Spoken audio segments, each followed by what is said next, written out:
Hello everyone. Today's my discussion is on myasthenia gravis.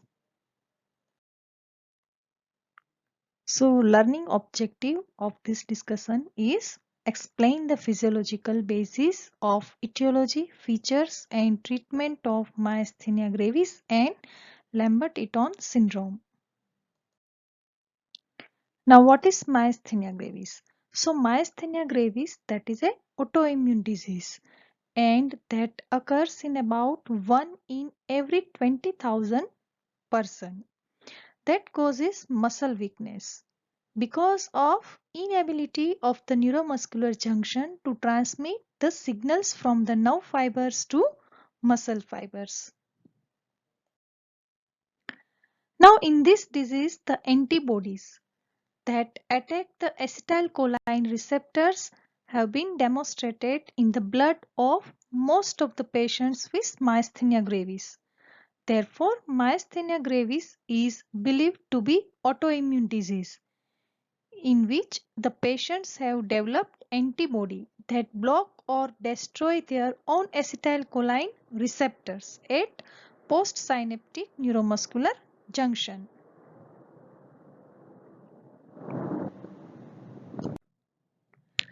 Now, regardless of the cause, the end plate potential that occur in the muscle fibers are mostly too weak to initiate the opening of the voltage gated sodium channel, and muscle fiber depolarization does not occur.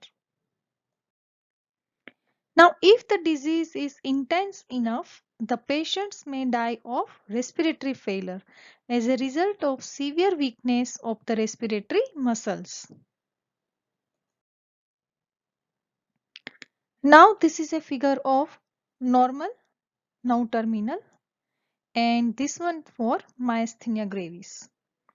So myasthenia gravis results from a decrease in number of acetylcholine receptor present on the motor end plate due to production of the circulating autoantibody against these receptors. So you can see very well here in normal figure. In normal now terminal, there are so many number of the acetylcholine receptors.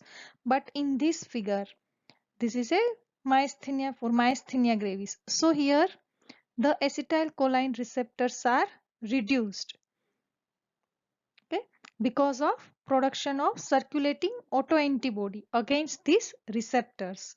And moreover, the postsynaptic folds that are flattened or simplified. In this figure, there are folds are present, postsynaptic folds are present, but in this, the folds becomes flattened or simplified. Now, due to these changes, though the acetylcholine is released normally, the magnitude of the end plate potential falls below the threshold for initiating a muscle action potential. Then what are the features of myasthenia gravis? So actually, what is the meaning of myasthenia gravis? So myo means muscle and asthenia means weakness. So fatigue. So normally on repeated stimulation of the motor nerve, the amount of the acetylcholine released per action potential gradually decreases, means presynaptic rundown. But the amount is enough to generate a end plate potential well above the threshold level. Now in myasthenic patients, due to postsynaptic changes along with the presynaptic rundown, after a few motor impulses, the successive contractile response becomes feebler and causing fatigue. So there is a decremental response to repetitive nerve stimulation on EMG recording from the affected muscle. Now women are affected more than men in ratio of 3:2, and the muscle weakness increases during the prolonged use of the muscle and improves after rest or sleep. So the patients feel better in the morning but symptoms aggravate toward evening or after exertion. Now, the extraocular muscles and the eyelids are often involved early in the course of the disease. Therefore, diplopia, double vision, and ptosis means dropping of eyelids. These are early symptoms. So, in this figure, this is a myasthenia gravis patients and in which there is a ptosis means dropping of the eyelids. Then proximal limb muscles are commonly affected. In severe cases, the respiratory muscle paralysis leads to death. Now in this figure, you can very well see the symptoms. So first noticeable symptoms is weakness of the eye muscles. Difficulty in swallowing and slurred speech may also be the first sign. And muscles that control the eye and eyelid movement, facial expression, chewing, talking and swallowing becomes weaker. And the muscles that control breathing and neck and limb movements can also be affected. So here the dropping of the corner of mouth, then eyebrows drop, then smoothing out of the forehead.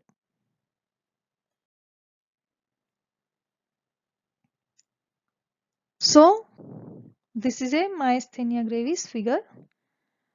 So one of the less common autoimmune disorders and that disease leading to fluctuating muscle weakness and fatigue. And autoantibodies are formed against the acetylcholine receptors. And in addition, it also activates the complement which damages the end plate and the number of the acetylcholine receptor decreases as the disease progresses. So myasthenia gravis, that is a life-threatening condition and which defined as weakness from the acquired myasthenia gravis that is a severe enough to necessitate the intubation or to delay the excubation following surgery. The respiratory failure is due to weakness of the respiratory muscle. Then oropharyngeal muscle weakness. When this results in the upper airway obstruction or severe dysphagia with aspiration, intubation and mechanical ventilation are necessary. So when the muscles used for swallowing that are weak, choking can also occur. In treatment, immunoglobulins or plasmapheresis. Then treatment. So first of all, there is an administration of acetylcholine esterase inhibitors. Example of these drugs are pyridostigmine and neostigmine. They increase the concentration of the acetylcholine at the neuromuscular junction. Then thymectomy. Recently, it has been observed that the immune responses are mediated by T cells are part of the pathophysiologic mechanisms. Thymectomy is therefore helpful. It blunts down the immune response and improves the condition. Then immunosuppression. Immunosuppressive drugs like glucocorticoids and azathioprine are useful.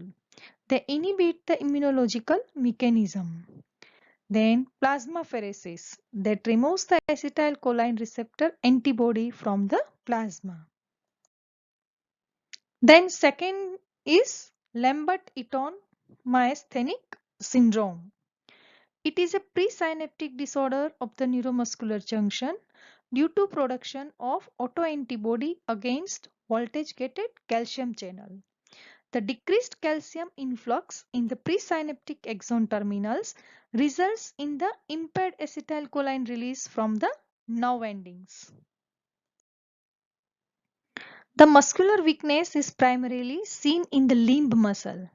The patient saw incremental response to repetitive nerve stimulation as the calcium level rises with each action potential and thus with the prolonged contraction muscle strength increases. So this is a figure of the Lambert-Eaton syndrome. So etiology antibody against the calcium channel and decreased acetylcholine release with neuronal transmission. So this one is a antibody and this one is a calcium channel. Then sign and symptoms, proximal muscle weakness that improves with repeated use. And other characteristics are that is associated with malignancy occurring as a paraneoplastic syndrome, means small cell lung cancer. Then what are the differences between the Lambert-Eaton syndrome and myasthenia gravis? So in myasthenia gravis, the antibody are formed against acetylcholine receptor. Then antibody against voltage gated calcium channel.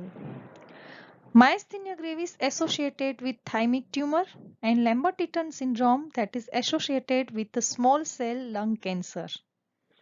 In myasthenia gravis, weakness worsen on prolonged exercise, but in Lambert-Eaton syndrome, weakness improves on prolonged exercise. In myasthenia gravis, there is a normal deep tendon reflex, and in Lambert-Eaton syndrome, that is decreased or absent deep tendon reflex. In myasthenia gravis, autonomic dysfunction is absent. In Lambert-Eaton syndrome, autonomic dysfunction is present. And on repeated nerve stimulation, there is a decremental response. But in Lambert-Eaton syndrome, on repeated nerve stimulation, there is a incremental response. Again, these are a differences between Lambert-Eaton syndrome and myasthenia gravis. So in Lambert-Eaton syndrome, diplopia and dysphagia uncommon, but in myasthenia gravis, diplopia and dysphagia common. And in Lambert-Eaton syndrome usually starts at extremities and moves up. And in myasthenia gravis usually starts at eyes and moves down.